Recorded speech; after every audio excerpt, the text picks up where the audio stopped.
Aujourd'hui, je vais vous parler de l'importance d'arrêter d'être trop gentil. Si tu veux être plus charismatique, plus confiant et t'affirmer auprès des autres et arrêter de te minimiser dans des situations sociales, professionnelles ou même personnelles, cet épisode est fait pour toi.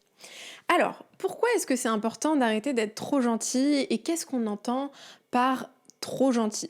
Avant qu'on démarre, je voudrais vraiment donner une définition de ce que c'est qu'être trop gentil parce que je sais que c'est un sujet qui déclenche beaucoup de personnes qui pensent que être trop gentil, c'est quelque chose de génial, que c'est très bien et que ça apporte de très bonnes choses. Alors, quand je parle d'être trop gentil, je vais être très très claire sur ce que j'entends par là. Être trop gentil, c'est pas être empathique, c'est pas être bienveillant, c'est pas être une bonne personne, c'est pas euh, prendre soin des autres, c'est pas être un bon ami, un bon partenaire, une bonne sœur, un bon frère, un bon père, une bonne mère. Être trop gentil, c'est une réponse traumatique.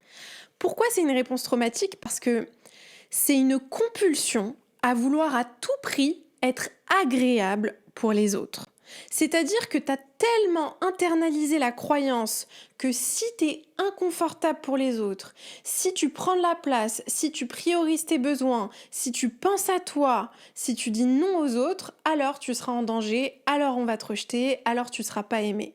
Et donc tu as créé ce mécanisme inconscient pour te protéger de faire face à des situations de rejet, d'abandon, d'humiliation, ou peu importe le type de situation que tu aurais pu vivre dans le passé. Apprends à être très agréable pour tout le monde, à dire oui à tout, à, à vraiment mettre tout le monde très confortable au prix de ton confort à toi, au prix de ce qui est juste pour toi, au prix de ce que toi tu ressens et de ce dont toi tu as besoin. Et ce qui va se passer, c'est que petit à petit, tu vas construire du ressentiment envers les autres et envers toi-même avant tout, parce que tu vas arriver à ce stade où tu vas réaliser que tu fais beaucoup les choses pour plaire aux autres sans vraiment te plaire à toi-même. Donc être trop gentil, c'est pas être empathique, c'est pas penser aux autres, prendre soin des autres, être une bonne personne. Être trop gentil, c'est vraiment un mécanisme de survie qu'on a développé quand on a été face à des situations où on a internalisé la croyance que c'était dangereux pour nous de penser à nous, de se prioriser. Donc, c'est vraiment important de comprendre que être trop gentil, ce n'est pas un signe de bonté intérieure, c'est simplement un mécanisme de survie